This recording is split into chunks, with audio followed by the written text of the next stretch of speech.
नमस्कार, स्वागत है आप सभी का हमारे स्पेशल प्रोग्राम लीगल शो में। मैं हूं आपके साथ सुनील चौहान। दर्शकों, आज हम आपको बताएंगे कि मिसिंग एफआईआर, लॉस्ट एफआईआर और एफआईआर होती क्या है। जब आप एफआईआर लिखवाने जाते हैं तो आपके मन में कौन कौन सी बातें होनी चाहिए जो कि बहुत इंपॉर्टेंट होती हैं। ऑनलाइन एफआईआर किस विषय में की जाती है, किस संदर्भ में की जाती है और कब की जाती है। साथ ही साथ आपको ये बताएंगे कि हमारे यहाँ देखा जाता है दिल्ली एनसीआर में बहुत कि स्नैचिंग बहुत होती हैं। कभी किसी का पर्स चोरों ने छीन लिया, कभी देखा जा रहा है कि कोई महिला जा रही है उसकी चैन स्नैचिंग कर ली जाती है, कभी देखा जाता है कि मोबाइल फ़ोन छीन लिया जाता है। स्नैचिंग के मामले बहुत बढ़ रहे हैं। तो स्नैचिंग को लेकर जब आप एफआईआर दर्ज कराने जाते हैं तो आपकी एफआईआर किस प्रकार से लिखी जाती है, और अगर आपकी एफआईआर पुलिस थाने में नहीं लिखी जा रही है तो कानून में क्या प्रावधान है, आप आगे चलकर क्या कर सकते हैं। ऑनलाइन एफआईआर के बारे में आपको बताएंगे कि ऑनलाइन एफआईआर आप कब कर सकते हैं और किस संदर्भ में कर सकते हैं। साथ ही साथ आपको ये बताएंगे जब आप गन पॉइंट पर आपके साथ लूट होती है, आपका चाकू दिखाकर आपके साथ लूट होती है, तो आप कौन सी एफआईआर दर्ज करा सकते हैं। साथ ही साथ आपको ये बताएंगे किस प्रकार के सेक्शंस बनते हैं। बहुत सारी महत्वपूर्ण बातें जो आप लोगों के लिए बेहद ज़रूरी हैं। इन सारे सवालों पर जवाब देने के लिए हमारे साथ सीनियर एडवोकेट जिनको 20 साल से ज़्यादा का अनुभव है, मिस्टर मनीष भदौरिया जी हैं। अभिनंदन है आपका। मिस्टर मनीष भदौरिया मैट्रिमोनी और क्रिमिनल के एक्सपर्ट हैं और बहुत लोगों की परेशानियों को वो हमेशा समय समय पर साझा करते रहते हैं। तो आपको डिस्कशन करके बताएंगे, उन सारे सवालों के जवाब देंगे जो हमारे पास हैं, दर्शकों ने भेजे हैं। अगर आपको किसी भी प्रकार की कोई परेशानी है तो आप स्क्रीन पर दिए हुए नंबर पर कॉल करके अपनी परेशानी को हमसे साझा कर सकते हैं, बता सकते हैं। आने वाले सेगमेंट में आपकी इस परेशानी को हम ज़रूर उठाएंगे। साथ ही आप ईमेल भी कर सकते हैं और अपनी परेशानी को हमसे साझा कर सकते हैं। आपके नाम को गोपनीय रखा जाएगा। साथ ही साथ आपको बता दें, कोई परेशानी है तो तुरंत कॉल कीजिए। आपकी परेशानी आने वाले सेगमेंट पे हम ज़रूर उठाएंगे, हम डिस्कशन करेंगे, लेकिन उससे पहले आप एक छोटी सी रिपोर्ट देखिए। जानिए क्या होती है snatching FIR. Mobile snatching FIR में किन किन बातों का ध्यान रखें। स्नैचिंग एफआईआर नहीं लिखी जा रही तो आप क्या करें। अगर आप एफआईआर कराने जा रहे हैं तो कौन सी बातों का ध्यान रखें। स्नैचिंग में कौन कौन सी धाराएं लगती हैं। सरकार की तरफ से क्या कानूनी पहल है। किस प्रकार के अपराध पर आप कर सकते हैं ऑनलाइन एफआईआर। दिल्ली में मोबाइल स्नैचिंग, चैन स्नैचिंग और पर्स की छीना झपटी की खबर तो आप लोग अखबारों, न्यूज चैनल्स में काफी देखते होंगे। आज हम आपको बताएंगे कैसे आप लोग अपनी शिकायत को दर्ज करा सकते हैं, क्या क्या कानूनी प्रावधान हैं। अगर आपकी शिकायत नहीं सुनी जा रही है तो आप क्या करें, कौन कौन सी धाराएं लगती हैं स्नैचिंग में, लॉस्ट रिपोर्ट किस प्रकार करनी चाहिए, मिसिंग एफआईआर का मतलब क्या होता है। अगर आपको जाननी है सारी बातें तो आप जानने के लिए बने रहिए हमारे साथ। प्रोग्रामिंग डेस्क से सुनील चौहान, सीसीएन न्यूज, दिल्ली। तो जैसा आपने रिपोर्ट में देखा और जानने की कोशिश की कि लॉस्ट एफआईआर, मिसिंग एफआईआर के केसेस लगातार बढ़ते जा रहे हैं और हम सब के लिए बेहद ज़रूरी है कि इन सारी बातों की नॉलेज होना, क्योंकि लाइफ में ये देखा जाता है कि जब भी कोई घटना हम लोगों के साथ घटित होती है तो कानून का जो हम लोगों को एक प्रॉपर गाइडेंस नहीं मिल पाती है, प्रॉपर नॉलेज नहीं होती है, तो उसकी वजह से हम लोग गलत रास्ते पर भटक जाते हैं। तो आज आपको वो सारी बातें बताई जाएंगी कि अगर आपके साथ लाइफ में कभी कोई ऐसा इंसिडेंट होता है तो आप सही तरीके से एफआईआर किस प्रकार दर्ज कराएं और कोई परेशानी को कैसे शॉर्ट आउट कर सकते हैं। सर, देखा जाए फर्स्ट एपिसोड में हम लोगों ने दर्शकों को बताया था एफआईआर को लेकर। आज हम डिस्कशन करना चाहते हैं लॉस्ट एफआईआर पर और मिसिंग एफआईआर पर। दर्शकों को बहुत सारी बातें हम लोगों ने फर्स्ट प्रोग्राम में बता दी। अब मैं आपसे जानना चाहता हूं कि जब एफआईआर दर्ज कराने हम लोग जाते हैं, पुलिस थाने जाते हैं, तो मन में क्या कहते हैं, किस प्रकार की बातें हमारे होनी चाहिए। जब एफआईआर दर्ज कराएं तो माइंड मेकअप किस प्रकार से होना चाहिए, कौन सी इंपॉर्टेंट्स बातें जो दिमाग में होने चाहिए जो एफआईआर दर्ज कराते समय बेहद ज़रूरी होती है। जब कभी हमारे साथ कोई घटना घटित होती है, कोई अपराध घटित होता है, तो हम लोग थाने जाते हैं। थाने जाने के बाद हमें घटना का समय, घटना की तारीख और किस प्रकार से वो घटना हमारे साथ घटित हुई है उसको प्रॉपरली थाने में बताना पड़ता है। तत्पश्चात हमारी वो शिकायत लिखित में देने के बाद वो एफआईआर में कन्वर्ट कर दी जाती है। बिल्कुल, हमारी शिकायत के बाद वो कन्वर्ट की जाती है। सर, लॉस्ट की एफआईआर किस किस देखा जाए बातों पर लेकर होती है? जैसे देखा जा रहा है कि हाँ, लगातार हमारे पास न्यूज़ इस प्रकार की आती हैं कि कभी फ़ोन आपका चोरी हो गया है, कभी देखा जाता है चेन स्नैचिंग आपके साथ, स्नैचिंग्स घटनाएं बहुत होती हैं। तो मैं आपसे जानना चाहता हूं कि लॉस्ट एफआईआर कब होती है? साधारण भाषा में कहा जाए तो दो तरह की एफआईआर है। एक तो एफआईआर होती है, एक लॉस्ट रिपोर्ट होती है। एफआईआर में जब आपके साथ कोई घटना घटित हुई है, किसी ने आपका मोबाइल छीन लिया है चाकू के बल पे या मोटरसाइकिल से भागते हुए या पीछे से स्नैच कर लिया है, तो वहाँ एफआईआर दर्ज की जाती है। जहाँ पर पाया जाता है कि गलती से आपका मोबाइल कहीं रह गया है या गलती से कहीं गिर गया है, आपको याद नहीं है, लेकिन किसी पे शक नहीं है कि किसी ने आपके साथ अपराध घटित किया है, तो वहाँ पर लॉस्ट रिपोर्ट दर्ज की जाती है। फ़र्क ये है कि एफआईआर में पुलिस को इन्वेस्टिगेशन करना होता है, आपकी चीज़ को बरामद करने का प्रयास करना होता है और अदालत में चार्जशीट देनी होती है। लॉस्ट रिपोर्ट में पुलिस जो है वो उस चीज़ को ढूंढने का पूरा प्रयास करती है और अगर नहीं भी मिलती है तो फिर उसके बारे में किसी की जिम्मेदारी तय नहीं की जा सकती है। बिल्कुल, आपने कहा कि मिसिंग एफआईआर और लॉस्ट रिपोर्ट अलग-अलग संदर्भ में की जाती है। सर, आपने कहा कि अगर चाकू दिखाकर आपका फ़ोन छीना जाता है, आपका पर्स छीना जाता है, आपके साथ कोई घटना घटित होती है, तो इसमें कौन से सेक्शंस लगते हैं और क्या-क्या और जिम्मेदारियां निकल कर आती हैं पुलिस की, जो आपके हित के लिए करनी पड़ती हैं? साधारणतः अगर आदमी खाली हाथ किसी की चीज़ को छीन लेता है तो 356 आईपीसी, 379 आईपीसी इत्यादि की धाराएं लगती हैं। परंतु जहां पर चाकू के बल पर या बल प्रयोग द्वारा या धमकाकर कार्रवाई की है तो वहां पर लूट की धारा लगती है 392 आईपीसी। और अगर वहां 5 या 5 से ज़्यादा व्यक्ति हैं तो डकैती की धारा लगती है 394 आईपीसी की। और अगर वो किसी धारदार हथियार या घातक हथियार से इस घटना को अंजाम देते हैं तो वहाँ पर 397 आईपीसी अट्रैक्ट होती है और 397 आईपीसी में मिनिमम 7 साल की सज़ा है। तो घटना के आधार पर, संख्या के आधार पर और उसके किए जाने का जो तरीका है उसके आधार पर निर्भर करता है कि धारा कौन सी लगाई जाएगी और उसमें सज़ा कितनी निर्धारित होगी। बिल्कुल, आपने अलग-अलग धाराएं बताई, सेक्शंस के बारे में सर बताया कि कब लगती है, अगर 5 लोग होते हैं तो किस प्रकार की धाराएं लगती हैं, अगर आपकी बल का इस्तेमाल है तो किस प्रकार की धारा लगती है। सबसे गंभीर धाराएं कौन सी होती हैं और लास्ट लाइट सबसे कौन सी होती है? मैं आपसे जानना चाहता हूं कि गंभीर और लाइट कौन सी होती हैं? चोरी और छीनने के मामले में सबसे हल्की धाराओं को अगर कहा जाए तो 356 और 379 आईपीसी होती हैं और अगर इसकी गंभीरता के आधार पर लिया जाए तो 394 और 397 आईपीसी दोनों को गंभीर धारा माना जाता है, जो कि डकैती की श्रेणी में आती हैं। बिल्कुल, आपने ये बता दिया, लेकिन सर ये देखा जाता है कि बहुत से लोग कहते हैं कि लॉस्ट में आप ऑनलाइन एफआईआर दर्ज करा सकते हैं लॉस्ट रिपोर्ट के लिए।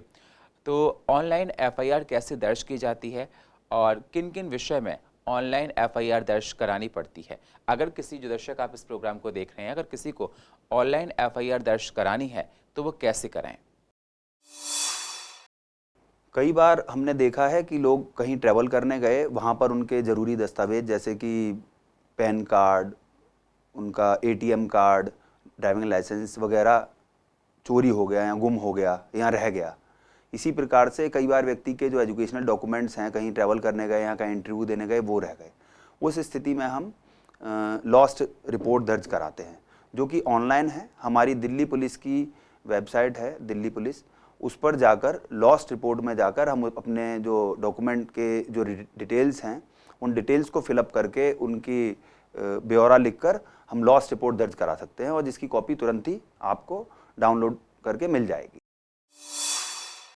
वैसे सर देखा जाए ऑनलाइन एफआईआर किस विषय में दर्ज कराई जा सकती है? छोटी-मोटी घटनाओं पर, किस प्रकार की घटनाओं पर ऑनलाइन एफआईआर दर्ज कराई जाती है?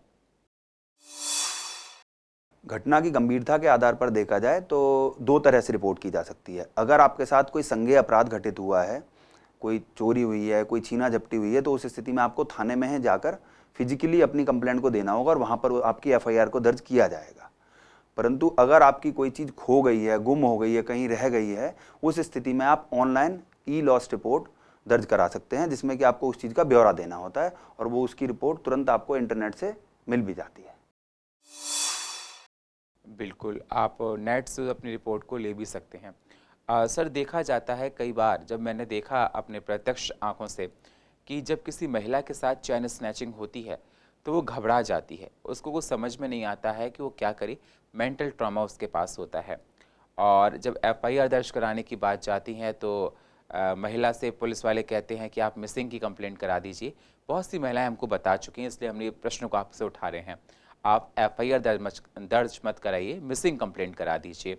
अगर आप एफआईआर दर्ज कराएंगे तो आपको तिहाड़ ले जाया जाएगा, वहाँ पर आपको शिनाख्त कराई जाएगी, अपराधियों को खड़ा कराया जाएगा, महिलाओं को ऐसे बताया जाता है, और जिसमें आप सारे अपराधियों की नज़र में आ जाएंगी, सबकी नज़र में चढ़ जाएंगी। तो बहुत सी महिलाएं डर जाती हैं कि हम इस झंझट में क्यों पड़ें, और इसलिए वो मिसिंग की एफआईआर दर्ज करा देती हैं। तो एफआईआर दर्ज कराने के लिए मैं आपसे जानना चाहता हूं कि जब चैन स्नैचिंग होती है तो एफआईआर दर्ज होना बेहद ज़रूरी हो जाता है। तो अगर ऐसी कंडीशंस बनती है तो कानून के क्या प्रावधान हैं, किस प्रकार से एफआईआर दर्ज कराई जा सकती है? और दूसरा सवाल मैं आपसे ये और करना चाहता हूं कि अगर एफआईआर दर्ज पुलिस नहीं करती है, बार बार कहते हैं कि आप मिसिंग लॉस्ट रिपोर्ट दर्ज कराइए, तो आप कहाँ जा सकते हैं, कहाँ पर कंप्लेंट कर सकते हैं जहाँ पर आपकी सुनवाई हो सके? आपके इस तरीके से दो सवाल हो गए जी। एक सवाल का आंसर जो मैं पहले देना चाहूँगा वो है कि अगर किसी व्यक्ति के साथ छीना झपटी या किसी प्रकार की कोई गलत दुर्घटना होती है तो वो कहाँ जाएगा। उस स्थिति में सबसे पहले वो थाने में जाएगा। थाने में जाने के बाद वहाँ अपनी शिकायत देगा। अगर वहाँ पर शिकायत को पुलिस दर्ज करने से मना करती है तो वो उस शिकायत की कॉपी को लेकर इलाका डीसीपी के यहाँ जाएगा। डीसीपी भी अगर वहाँ पे मुकदमा दर्ज करने से इनकार करता है या वहाँ पे कार्रवाई कुछ नहीं होती है कुछ दिनों के अंदर, तो वो अपने वकील के माध्यम से अदालत में मुकदमा दर्ज करवा सकता है। अब दूसरा सवाल, दूसरा ये है कि पुलिस जो है कई बार एफआईआर करने से, लॉस रिपोर्ट करने से मना क्यों करती है।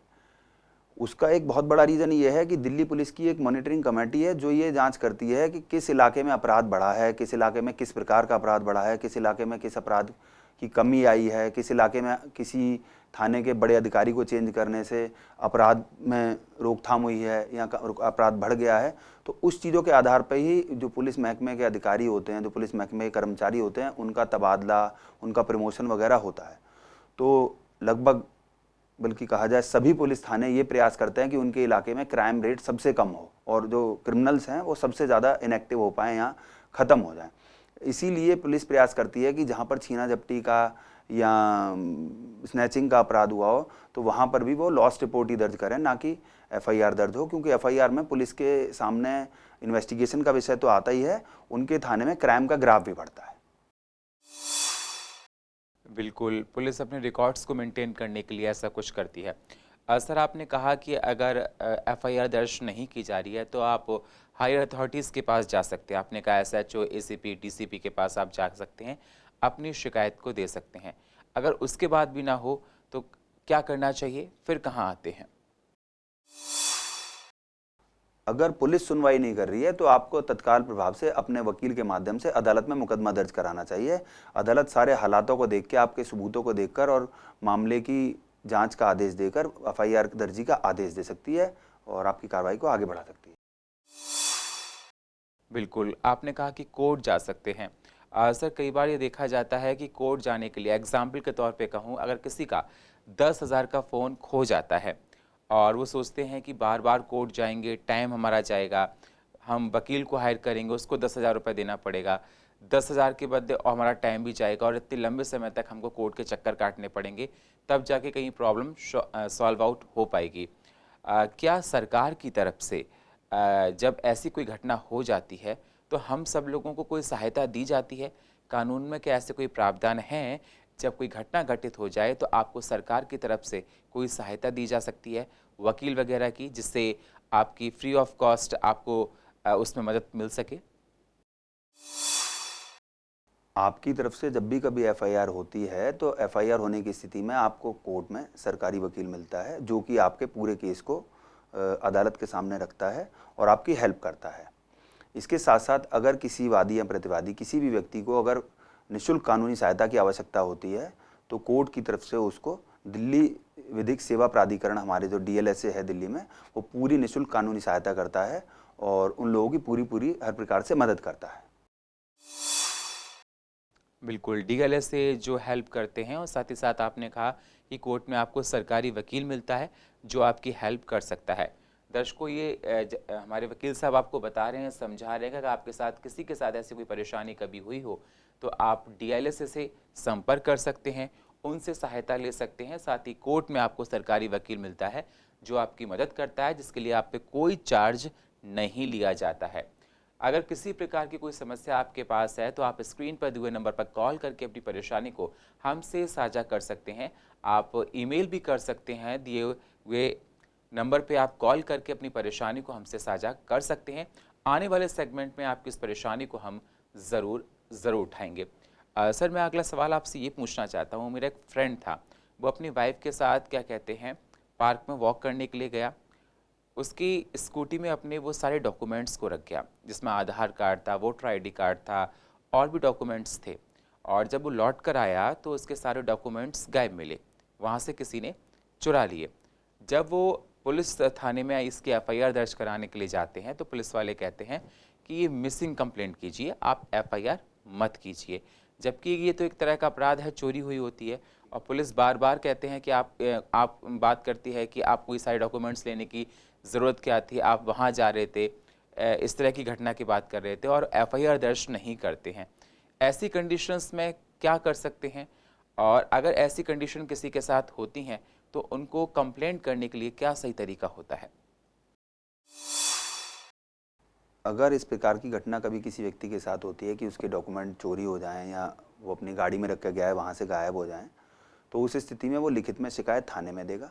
अगर थाने वाले एफआईआर करने से मना करते हैं या कार्रवाई करने से मना करते हैं तो वो तुरंत इलाका डीसीपी को अप्रोच कर सकता है और उसके सामने वो उस लिखित शिकायत को रख सकता है। अगर 1-2 दिन के अंदर डीसीपी साहब के यहाँ से भी कार्रवाई नहीं होती है तो वो तुरंत अपने वकील के माध्यम से अदालत में मुकदमा दायर कर सकता है, जहाँ पर कि अदालत उस मुकदमे में आगे की कार्रवाई को आगे ले जाएगी और एफआईआर दर्ज कराएगी। बिल्कुल, आगे वो इस प्रकार से जा सकते हैं। बिल्कुल मिस्टर भदौरिया, आप हमारे इस मंच पर आए और आपने बहुत सारे सवालों के जवाब दिए जो कि बहुत महत्वपूर्ण है लोगों की लाइफ में। जब भी कोई इंसिडेंट उनके साथ हो जाता है, उनको नॉलेज नहीं होती है, तो इस प्रोग्राम के माध्यम से हम यही दर्शाना चाहते हैं, दिखाना चाहते हैं कि लोग सही डायरेक्शन पे जाएं और सही एक्शन ले सकें, जिससे उनकी प्रॉब्लम सॉल्व आउट हों।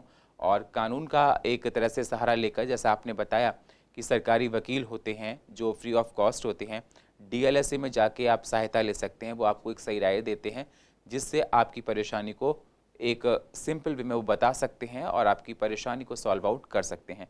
बहुत बहुत शुक्रिया सर, आप हमारे इस मंच पे आए। चलते चलते कुछ और आप कहना चाहते हैं, बताना चाहते हैं लॉस्ट रिपोर्ट पर, लॉस्ट रिपोर्ट के बारे में, साथ ही साथ मिसिंग कंप्लेंट्स के बारे में, जो लोगों के लिए इन्फॉर्मेशन बेहद ज़रूरी हो? अंततः मैं यही कहूँगा कि एक शिकायत तो ये है कि आपके साथ कोई दुर्घटना घटित हुई है, किसी ने आपको लूट लिया है, किसी ने आपसे स्नैचिंग कर लिया है, किसी ने आपको चाकू के बल पर कुछ अपराध कर दिया है, तो वहाँ पर आपकी एफआईआर होगी। लेकिन अगर आपके साथ कोई घटना नहीं हुई है, आपकी गलती से ही या अनजाने में कोई डॉक्यूमेंट कहीं रह गया है, कोई कागज़ कहीं रह गया है, कोई चीज़ कहीं गिर गई है, तो उस स्थिति में आपकी लॉस्ट रिपोर्ट ही दर्ज होगी और वो ऑनलाइन भी की जा सकती है। जबकि संज्ञेय अपराध की स्थिति में आपको थाने में जाके फिजिकली अपनी रिपोर्ट को दर्ज कराना होता है।